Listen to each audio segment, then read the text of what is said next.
অন্তর্বর্তীকালীন সরকারের উপদেষ্টারা শপথ নিয়েছেন। আমরা অবাক হয়ে দেখলাম এদের মধ্যে আছে এক হেফাজতি মোল্লা, নাম তার আফম খালিদ হোসেন। সে ছিল হেফাজতে ইসলামের নায়েবে আমির। গণতন্ত্রে বিশ্বাস না করা সংগঠন হেফাজতে ইসলাম, সেই সংগঠনের এক নেতা গণতান্ত্রিক কাঠামোর মধ্যে দায়িত্ব নিলেন কী কারণে? কী তার উদ্দেশ্য? হালুয়া রুটির ভাগ নাকি অবাধ জঙ্গিবাদ? এই হেফাজতি মোল্লা খালিদ হোসেনের জীবনী পড়ছিলাম উইকিপিডিয়াতে। সে নাকি আন্তর্জাতিক ইসলামী বিশ্ববিদ্যালয়ে চট্টগ্রামে Quranic science and Islamic studies বিভাগের অতিথি শিক্ষক। মানে এই বিশ্ববিদ্যালয়ে কোরআনিক সায়েন্স পড়ানো হয়। কোরআন কেমনে নাজিল হলো, এর মিরাকল কি, এর তফসির কি, এগুলো তো ইসলামিক কুসংস্কার। সায়েন্স কিভাবে হলো? সর্বজন গ্রহণযোগ্য নয় এবং প্রমাণ ছাড়া বিষয়াদি সায়েন্স হয় কিভাবে? আমরা শুনতে পাই কোরআনে তারা বিগ ব্যাং পেয়েছে, কোরআন পড়ে কারা নাকি বিমান আবিষ্কার করে ফেলেছে, কারা নাকি মোবাইল ফোন আবিষ্কার করে ফেলেছে, আবার কেউ কেউ বলছে ফেসবুক আবিষ্কার করা হয়েছে কোরআন থেকে। এই জন্যই তো আপনাদের প্রশ্ন করি, বিভিন্ন মোল্লা মুন্সির নামের পেছনে ডক্টর লাগানো থাকে কেন? যাই হোক, এই নিয়ে আলাদা ভিডিও বানানো যেতে পারে, আপনারা প্রচুর হাসাহাসি এবং বিনোদনের জন্য অপেক্ষা করতে পারেন। এই হেফাজতে ইসলাম নামের দলটি সামনেই এসেছিল নাস্তিকদের শাস্তির দাবি নিয়ে 2013 সালের 5 মে, এবং তারা ভয়াবহ তাণ্ডব চালিয়েছিল। তাদের দাবি ছিল নাস্তিকদের ফাঁসি দিতে হবে, তাদের ধর্মীয় মতাদর্শের বিরুদ্ধাচরণ করা যাবে না, সবসময় শুধু আল্লাহর প্রশংসা আর প্রশংসা করতে হবে, এবং আপনি এটা না করলে, অর্থাৎ ধর্মীয় মতাদর্শের বিরুদ্ধে বললেই কতল আর ফাঁসির দাবি তুলবে। এটা হচ্ছে ফ্যাসিজমের সর্বোচ্চ অবস্থা। সেরকম একটি ফ্যাসিস্ট দলের একজন গুরুত্বপূর্ণ নেতাকে আপনারা দেখতে পাচ্ছেন একজন উপদেষ্টা হিসেবে। আপনাদের অনুভূতি কি? এরকম একটা ফ্যাসিস্টকে নিয়ে আপনারা বৈষম্যহীন বাংলাদেশ গড়বেন কিভাবে? আসুন আরেকটু ভেতরে ঢুকে দেখা যাক। হাটহাজারী মাদ্রাসার মহাপরিচালক শাহ আহমেদ শফি এই হেফাজতে ইসলামের প্রতিষ্ঠাতা এবং দীর্ঘদিন পরিচালক ছিল। হ্যাঁ, এই সেই তেঁতুল হুজুর। মনে আছে, সে বলেছিল নারীদেরকে সর্বোচ্চ 3য় শ্রেণী পর্যন্ত পড়ানো উচিত। এই সেই তেঁতুল হুজুর যে গার্মেন্টসের নারী শ্রমিকদের নিয়ে অশালীন মন্তব্য করেছিল। সে বলেছিল তারা নাকি গার্মেন্টস কারখানায় পোশাক বানানোর নাম করে পতিতাবৃত্তির মাধ্যমে উপার্জন করেন। হ্যাঁ, গার্মেন্টসের নারীরা নাকি পতিতাবৃত্তির টাকায় জীবনযাপন করেন। এবং তার সেই বিখ্যাত তেঁতুল তত্ত্ব, নারীদের দেখলেই নাকি পুরুষের দিলের মধ্যে লালা ঝরে, অর্থাৎ পুরুষের মনের মধ্যে কাম জাগ্রত হয় নারী দেখা মাত্রই।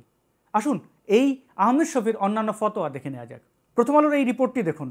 সে বলছে নাস্তিকদের কতল করা ওয়াজিব হয়ে গেছে। এবার চলুন 2013 সালে হেফাজতে ইসলামের মূল দাবি, অর্থাৎ সেই 13 দফা একটু ঢুঁ মেরে দেখা যাক। এখানে মোট 13টি দফার সবগুলো পড়ার সময় নেই, এটা নিয়ে আরেকটি ভিডিও করা যেতে পারে। তবে চলুন প্রথম 7টি দফা দেখে নেওয়া যাক। 1. সংবিধানে আল্লাহর উপর পূর্ণ আস্থা ও বিশ্বাস পুনঃস্থাপন এবং কুরআন সুন্নাহ বিরোধী সব আইন বাতিল করা। 2. আল্লাহ, রাসূল ও ইসলাম ধর্মের অবমাননা এবং মুসলিমদের বিরুদ্ধে কুৎসা রোধে সর্বোচ্চ শাস্তি মৃত্যুদণ্ডের বিধান রেখে জাতীয় সংসদে আইন পাশ। 3. শাহবাগ আন্দোলনের নেতৃত্ব দানকারী স্বঘোষিত নাস্তিক এবং রাসূলের নামে কুৎসা রটনাকারী ব্লগার ও ইসলাম বিদ্বেষীদের সব অপপ্রচার বন্ধসহ কঠোর শাস্তি প্রদানের ব্যবস্থা করা। 4. ব্যক্তি ও বাকস্বাধীনতার নামে সব বেহায়াপনা, অনাচার, ব্যভিচার, প্রকাশ্যে নারী পুরুষের অবাধ বিচরণ, মোমবাতি প্রজ্বলন সহ সব বিজাতীয় সংস্কৃতির অনুপ্রবেশ বন্ধ করা। 5. ইসলাম বিরোধী নারীনীতি, ধর্মহীন শিক্ষানীতি বাতিল করে শিক্ষার প্রাথমিক স্তর থেকে উচ্চ মাধ্যমিক স্তর পর্যন্ত ইসলাম ধর্মীয় শিক্ষাকে বাধ্যতামূলক করা। 6. সরকারিভাবে কাদিয়ানীদের অমুসলিম ঘোষণা এবং তাদের প্রচার ও ষড়যন্ত্রমূলক সব তৎপরতা বন্ধ করা। 7. মসজিদের নগরী ঢাকাকে মূর্তির নগরে রূপান্তর এবং দেশব্যাপী রাস্তার মোড়ে ও কলেজ ভার্সিটিতে ভাস্কর্যের নামে মূর্তি স্থাপন বন্ধ করা।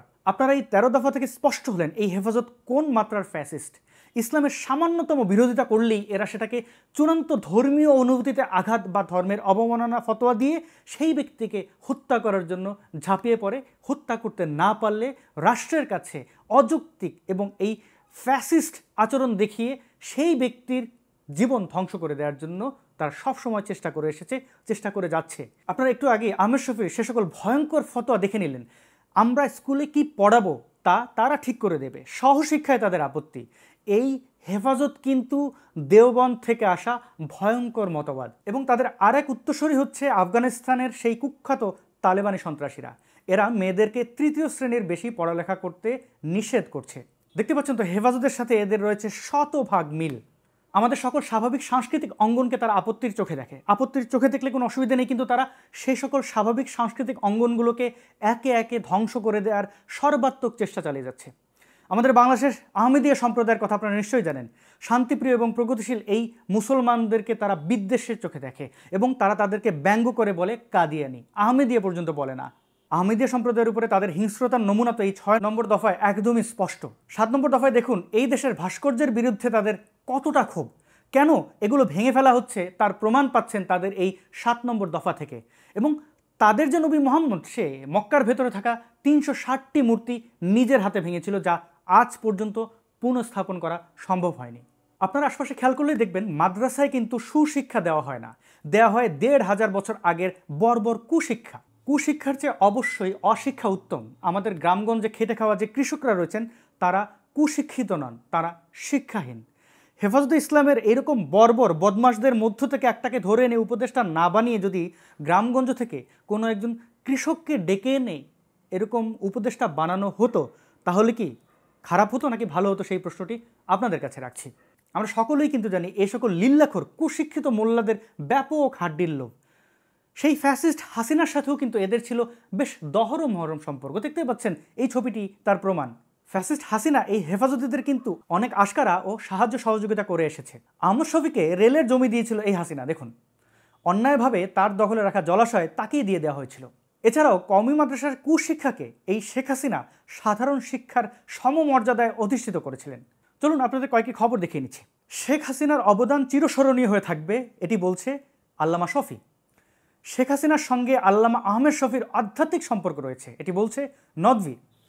প্রধানমন্ত্রীকে কওমি জননী উপাধি দিলেন আলেম ওলামারা। কওমি মাদ্রাসা দাওরায় হাদিসকে মাস্টার্সের সমমর্যাদার স্বীকৃতি দিয়ে এই শেখ হাসিনা এই ধরনের কুশিক্ষিত ছেলেপেলেদেরকে বিভিন্ন বিশ্ববিদ্যালয়ে জায়গা করে দিয়েছে। মাস্টার্সের সমমানের স্বীকৃতির জন্য তৎকালীন প্রধানমন্ত্রী শেখ হাসিনাকে এই মোল্লা মুন্সিরাই কিন্তু এই কওমি জননীর উপাধি দিয়েছিল এবং হাতে হাত রেখে চোখে চোখ রেখে ব্যাপক কথাবার্তা বলেছিল। হাসিনা মাদ্রাসার কুশিক্ষাকে এমন স্বীকৃতি দিয়ে প্রকৃত শিক্ষার্থীদেরকে, প্রকৃত শিক্ষাকে করেছেন কলঙ্কিত। বর্তমান ছাত্র আন্দোলনেই কিন্তু হাড্ডির ভাগ নেয়ার জন্য একেবারে শেষের দিন এসে সাধারণ ছাত্রছাত্রীদের পেছনে দাঁড়িয়ে জানান দিল যে আমরা আছি, আমাদের এখন সব দিয়ে দাও। এবং পরবর্তীতে আপনারা এদের আসল রূপ দেখলেন। ভাঙচুর, লুটপাট এমন কিছু নেই যে তারা করেনি। আপনারা অবশ্যই এ ধরনের সন্ত্রাসী হেফাজতিদের সাথে সকল রকমের সম্পর্ক বিচ্ছিন্ন করেন। এই ফ্যাসিস্টদের এখনই হটানোর সময়। এদেরকে দিয়ে জাতির মুক্তি তো অনেক দূরের কথা, বরং এরাই আপনাকে উল্টো পথের টাইম মেশিনে বসিয়ে নিয়ে যাবে 1400 বছর আগের কোনো মরুভূমির গুহায়। এয়ারপোর্টে নেমে ডক্টর মোহাম্মদ ইউনূসের প্রথম বক্তব্যটি নিশ্চয়ই আপনাদের মনে আছে। তিনি চলমান বিভিন্ন সহিংসতার কথা উল্লেখ করতে গিয়ে সেখানে হিন্দু, বৌদ্ধ, খ্রিস্টানদের উপরে হামলার কথা উল্লেখ করেছেন। এমনকি তিনি আহমেদিয়া সম্প্রদায়ের উপরে যে বর্বর হামলা হয়েছে সেটি বিশেষভাবে বলেছেন। হিন্দু, বৌদ্ধ, খ্রিস্টান, আহমেদিয়া সবার উপর আক্রমণ করছে। মোল্লা মুর্শিদদের জন্য তার এই কথাটি অনেক ফজিলতপূর্ণ। ভালো থাকুন, শুভেচ্ছা।